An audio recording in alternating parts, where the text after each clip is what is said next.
Good morning, ladies and gentlemen. Welcome to Skybomb. I'm your host, Jay Lugo.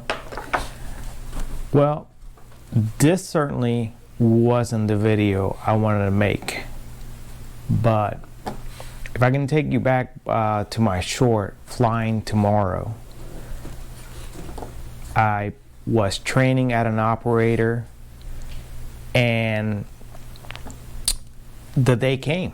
They were going to give me a shot to take some passengers up, and I was really hoping for the best. But as the next clip will show you, this is kind of a theatrical depiction of what actually happened during that time. We are not getting you a helicopter. Looks like we're walking. Well, just trying to add some levity to what it is, a difficult situation. If you've been following the channel, I'm a commercial helicopter pilot, and this is my second operator. And things just, unfortunately, there were a lot of great things, but there were a lot of different things, and things just really didn't line up. So I want to kind of use this video as a learning tool for maybe somebody else that's coming into the industry, and just kind of give you some tips that I've learned along the way. So when I got there, there's a lot of in-processing that has to be done. So the first day really was just me getting my drug tests out of the way and just getting everything situated to basically start working.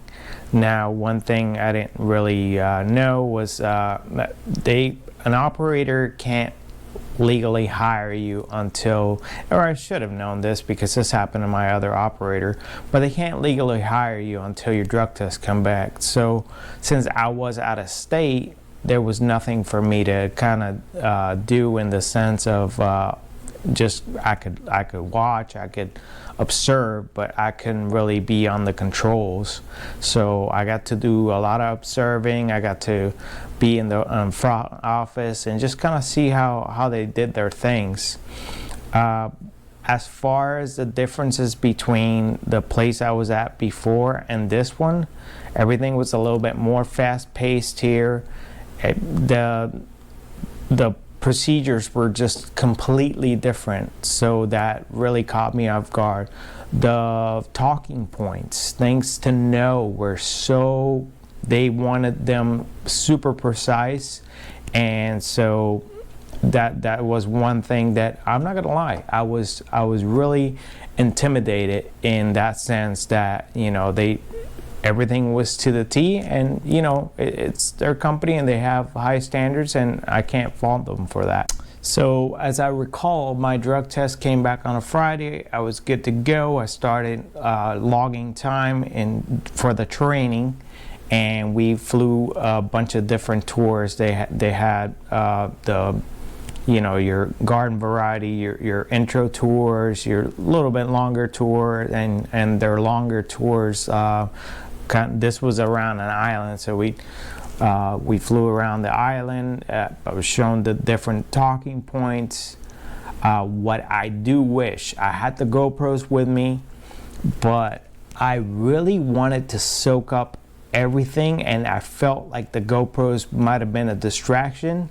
Hindsight, I could have just as easily thrown a GoPro.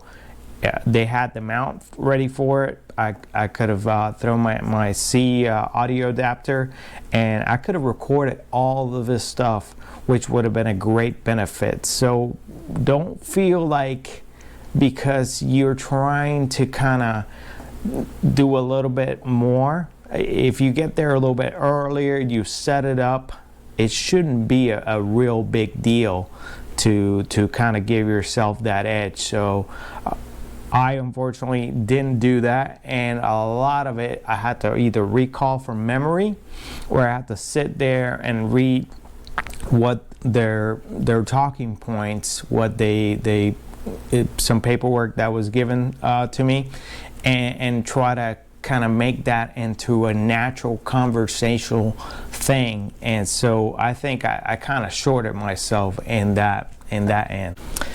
So long story short, we flew some flights, and I do remember, I believe it was on a Saturday, and the person that managed this place, she told me from the very beginning she wasn't a pilot, but she had I guess the experience, or she felt like she had the experience that it was customary for her to kind of give out tips almost like she was a pilot.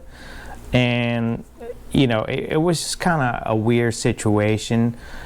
So I remember we went in and we shot some autos, and myself and they were kind of, the autos were kind of a surprise to me. It was in the afternoon. We had been flying all day. And so I was kind of, okay, fine, let's go shoot these autos.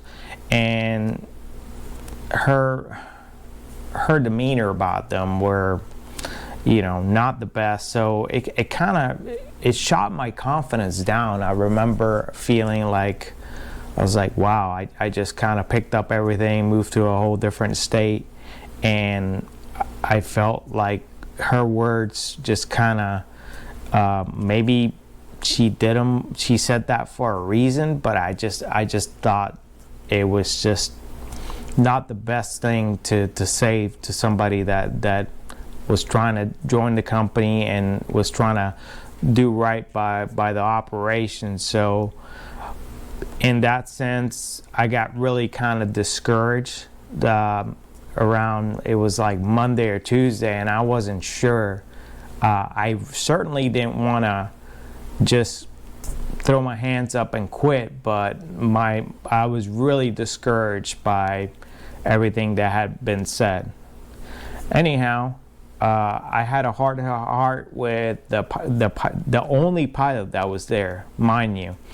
And so that was another thing that I felt like once I took over the spot, if the only pilot, the only other guy that was allowed to fly there just kind of took off, I felt like I was just gonna be left holding the bag. So it was a very different experience from where I was before, where it was two of us, a third guy got brought in, and there was always people kind of coming through. Here, because the place is so expensive, there wasn't a lot of people. There was a guy there that was a pilot, but from what I understood, his medical was not valid, and he was working to get that medical reinstated, and that was going to take several months. And so it was just it was a real different situation for me, for sure.